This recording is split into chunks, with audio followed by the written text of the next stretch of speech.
Welcome to Candid Travels, Texas. Today is September 11th, 2017. And so, in honor of all that happened 16 years ago in New York City, this Candid Travels episode is dedicated to them.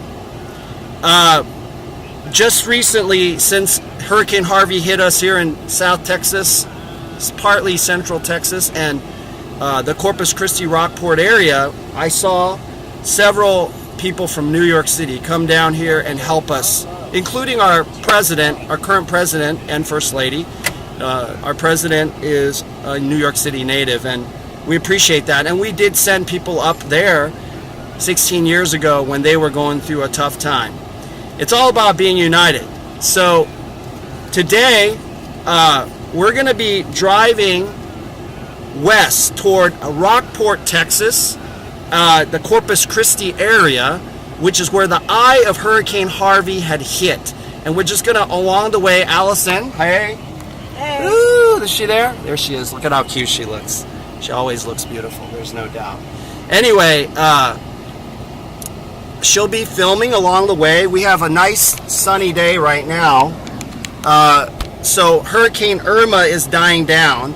It's the worst of Hurricane Irma is over. So we're going to look at how it is down by where the eye of the hurricane hit us in Texas, where the oil refineries are. Okay, so before I go, here's a great tactical tip, which is in times of emergency when you are actually trying to evacuate or whatever, and you're, like, especially if you're low on gasoline and you have your own gas, like in a little canister, and you're trying to gas up, you definitely don't want to do that in front of other people, because then there's some people freak out, and there's looting and stuff. So you want to hide behind an area where nobody can see you and you gas up. And then later, you can even use that to barter if things get real bad in a survival situation. Okay? So that's one tactical tip for today. Also, another good tactical tip, some of you guys that are in the prepping community have your bug out bags. A good rule of thumb is to have one that you can carry that's light enough on your back. You got to practice with it to see how long you can walk with it. If you don't, when the day comes, you're in trouble if you're on foot. Then you have the ones that are heavier, like maybe for 4 people, and you keep them in your vehicles at all times. Meaning there might be a time, like for example with tornadoes. Now after a hurricane, there are tornadoes, and tornadoes can hit immediately, and you cannot dawdle. You have to leave. It's faster than when a house catches on fire. It's like bam, it's like a bomb. So those of you who are in the Midwest who are watching will know what I'm talking about.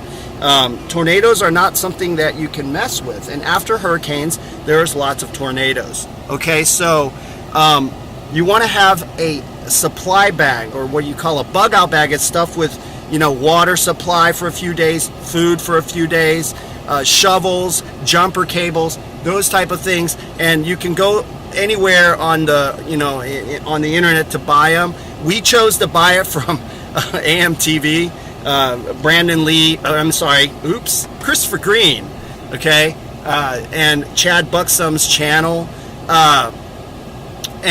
so basically I like them because they give the price is very good. But if you can get it for less expensive than them, go ahead and do it. So we have 2, one in each respective vehicles. Allison has her little white Jeep. I have my truck, and we keep that in there at all times. You're not going to worry about, oh my God, the food's going to get tainted in the heat, because it's too late. Because when an emergency happens, you may not remember certain things, and you need the essentials. You have to have water. Water is more important than food. Like, we go 1 meal a day. I highly recommend it to train yourself to eat once every 24 hours, because then also in a situation where you have to enlist the help of other people, friends or whatever, to travel in a group that you trust, you can give them your food and they're going to use you and consider you indispensable because you don't have to eat as often. Okay? All right, so on we go into the wild blue yonder, actually heading west, okay, toward where the eye of the Hurricane Harvey hit, after Hurricane Harvey and after the worst part of Hurricane Irma. Let's go. Hey, Allison, say hi. Hey. Isn't she cute? Look. What? Isn't she cute? Uh-huh. All right, let's go. We'll hope to try to get there before sunset to the beach. All right, we're on our way southwest from Austin, Texas, which is where the hurricane, the eye of the hurricane, not the epicenter. Some people call it epicenter because they're from California. That's an earthquake. For a hurricane, it's the eye of the hurricane. The most destructive part of it is southwest of Austin, Texas. And we're headed southwest. Now notice, look at the traffic. Very, very, very easy and free. And Allison, you checked on Gas Buddy, right? Yes. For the Corpus Christi area. How's it look? Yeah, gas is fine there. Right. So we're having more problems in Austin because there's a lot of gas usage, as well as some areas in the South Texas, which is where the flooding came. So there's a misunderstanding that Hurricane Harvey hit Houston. It really didn't. It hit Rockport, Corpus Christi area where we're going right now, the beach area. And the largeness of Hurricane Harvey continued the downpour into Houston. And so as a result of that, Houston was damaged from the flooding. The sheer amount of water. It was a Category 4 hurricane, which is huge. It was almost the size of our great state of Texas. So, as you know, people don't know this because the news isn't teaching this, but the area where we're going to is actually quite clean because the hurricane came up, hit, and then moved up toward Houston, right? Now, it didn't go back. It died out after a while over land in Texas. And so it was the rain that was really damaging. So it's interesting that when we go this direction toward the southwest part, which is by the beach, we will have less problems with gasoline. Also, Corpus Christi has a smaller population than, let's say, Austin or Houston. So people don't need gas as much. Okay. What are you saying, Allison? My arm's hurting. Oh yeah, thanks for holding it up. You guys better thank Allison for filming this. But anyway, look at how the sky looks. Look at how it's her arm. Her arm is the most perfect tripod. All right, so those of you who complain about me not filming good, that's why we have Allison. Okay, there is some cloud coverage, but hopefully we'll get there before sunset. We'll catch a sunset there, and we'll do another quick little fun tactical training tip that Allison and I do on a pretty regular basis, 3 times a week, okay? It's fun. By this time of year, the grass should be more like a yellow, almost brown. Especially because we're going southwest, which is a drier area than Houston or Austin. But yeah, it's still pretty green right now because of all the rain we had. And the Hurricane Harvey, Hurricane Irma. So Hurricane Irma is almost over, so we're going to check out if there's any. I don't think it affected. Irma didn't affect this part of Texas. No. Right? So we are heading toward that area where we had the eye of Hurricane Harvey hit us. And notice it's getting drier, and this structure actually is remaining standing. So this area of Corpus Christi, Rockport, etc., are all at the time when the hurricane hit was Allison, you said how many miles per hour winds? I don't remember exactly. What was it around? You said 120? Right. 130? So I don't know. it was not as strong as Hurricane Irma, which was recorded at 185 miles an hour. So it was weaker. Maybe it was like 115. I don't know. Yeah, around there, like about 100 miles an hour winds. So notice, because the way the hurricane moved and dumped all the water, basically in the form of rain, into Houston, look, it's kind of dry, right? Yeah, it's a little dry. It's looking more like a September 11th day here in Texas. Whereas when we were in Austin area, Houston area, it's green because of the vast amounts of water. So right now, as we are speaking, Hurricane Irma, I believe, is reduced and became a Category 1 hurricane, right? It's a tropical storm. So it's now a tropical storm. So the destruction's not as bad. But Allison, you said there's still a lot of rainfall. Is it flooding or whatever you said in Georgia, in Atlanta area? Well, there's storm surge. So yeah, there's like flooding in right. in South Carolina and then the Georgia coast. Right. Okay. So anyway, we're gonna go when we get to the beach. Hopefully we'll be able to get some sunlight for you to show you at least the beaches of Corpus Christi, and you can kind of see if there's what it looks like, if there's any fallen buildings or anything like that. But I don't think there will be. And here in Texas, so far things are kind of like getting back to everyday life, right? Yep. Yeah, the gas stations are pretty much full where we're headed. Now, Austin is still spotty, but it's getting better, right? Yes. All right. So next stop will be at the beach. 30 miles outside of Corpus Christi Beach, where we're going to head out and just look at the beach area, as well as Rockport. We're in that vicinity where the eye of the hurricane ran through here. So you can kind of look around and see what it looks like. It's somehow a little bit greener, Allison, than before, right? Yes. Yeah, it looks a little greener. And obviously because there was a lot of water here.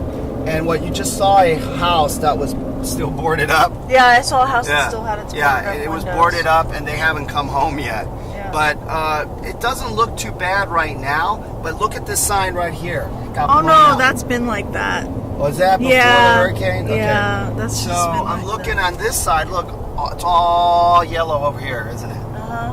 Because I think that maybe it took out all the crops.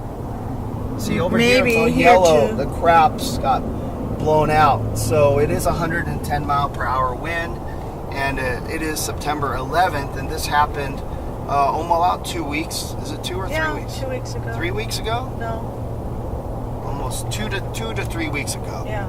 So, yeah, it's beautiful sky, and hopefully we'll get to show you one of the fun things we do, a tactical tip for you guys when we get to the beach. Notice something. Allison noticed something. Well, some of the power lines are more tilted now than they were before, like from the winds, I There's suppose. one right here. That one's straight. This one here is a little tilted. So it's not going to be very tilted because you're only looking at 110 mile per hour winds. So here, go show the. Just if you notice as she's filming the poles, some of them are straight and some of them are slightly to one side, right? You see that? And what this one's hanging that way, this one's straight, and this one's hanging to the left. You see that? As you see these poles, see, on the right side of the road, they're not straight. I mean, look straight down. It used to be very, very straight. Some of the lampposts are not straight. Like if you look up here, it's coming up. There's a lamppost coming up, and look at this the series of these 3 lampposts. They are not completely in line with each other. Okay, here's 1, 2, 3 coming up. You see that, Allison? You see? Yes. There's a little bit. This third one's a little off. You see that? It's not aligned perfectly. And over to the right, you will notice the street signs are completely. They're a little bit left to right. You see, like this one, and this one. And look straight ahead. That light pole is a little bit bent in the middle. Do you see that? This one right in front of us, to the right side of the road. You see how it's kind of going up and it's bent a little? Yeah. Yeah, that's from the winds.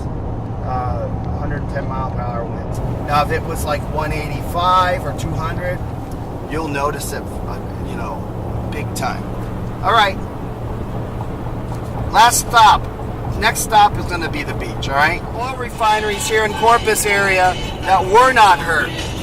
And Allison, what'd you say? The ones that were really down are what? The ones in Houston and near Houston and Right, Port Arthur. And it's not because of the winds, but it's because of the flooding. The flooding prevented people from going to work and damaged a lot of stuff. So yeah, those are some refineries that's still operational. That's why we can get gas to drive around. Okay, we are now exiting at Buffalo Street, and you can see the skyline of Corpus Christi, Texas. We'll be heading to the beach. We're gonna look to see if we can see if the surfing Jesus statue of Corpus Christi is still standing, and I think it probably is. Okay, I think, are we almost there? Let's see, where is the surfing Jesus? Now it looks pretty desolate, like no one's here, but this is usually the case. So now we are in Corpus Christi, Texas, and near the beach. We'll be going to the beach next, and I just wanted to show you here the gas stations. All three types of gas and diesel are here. The prices are not too bad. They're not jacked up too much, and you can see here, there's the ocean over there. And we're going to be going on the beach. Allison's going to look for the surfing Jesus statue, see if there's any damage to the surfing Jesus, which I don't think there will be. And then we'll show you the beach, okay? And we'll call it an episode. See you later. For the surfing Jesus statue here in Corpus Christi, Texas, does he look okay? He's actually not surfing. He's standing on the bow of a ship saying peace be still when he quiets the ocean, right? But it sure as heck looks like he's surfing, doesn't it? Does he look all right? How does he look? Look okay? Yep. He says, Jesus said, I am with you. What does it say on the bottom? I don't know. Okay, and here's the ocean to the left. And it's so dark now. I'm taking out my my shades.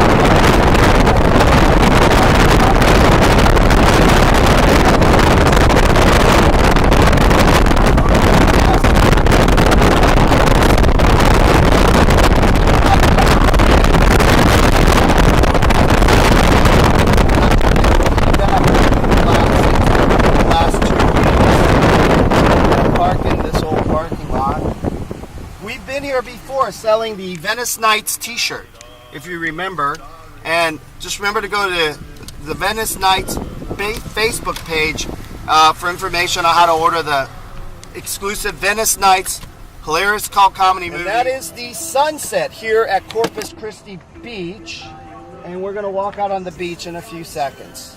Okay, so we're out at the parking lot at Corpus Christi Beach, and here's Allison. You can look. Okay, so one of the tactical tips is you can get these nunchucks, nunchaku, and practice flailing them. Now this is double chucks, and Allison and I will bam, bam, bam.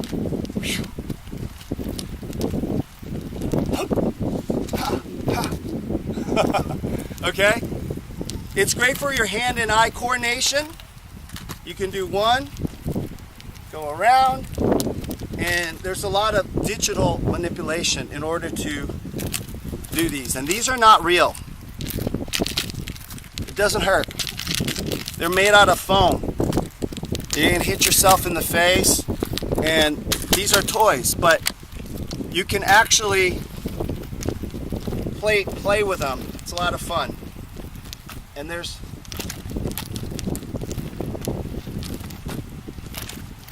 see that? Texas Tough here in Corpus Christi. So anyway, thank you so much for joining us. This will be our last episode for a while, showing you the after Hurricane Harvey and Irma status here. We'll do some more fun stuff afterwards, but we're sitting here, Allison and I, enjoying the beach. And there's people. Look how beautiful it is. Look at that gorgeous clouds. And it's just so awesome. So awesome. The beautiful blue sky. The sun is setting behind us. Thanks again for watching Candid Travels Texas with us. And enjoy our tactical tips. Play with toy nunchucks. A lot of fun. And your hand-eye coordination, your reflexes will be impeccable. Thanks again. Yeehaw!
Oh my gosh.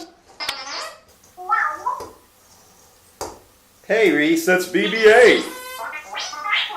Look, he's really investigating. He's like, really like, who is that? Oh, Reese, he's kind of stupid right now. He fell and knocked into some stuff. Oh, here he is. Oh, what is that? Oh! What did he say? He said life forms. Oh, he got knocked in there.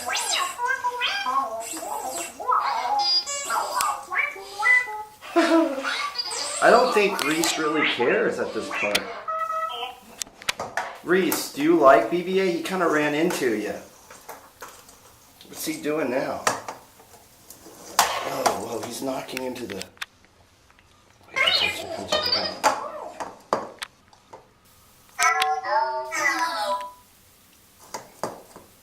He's really investigating you. There he is. Okay. Bye, Reese.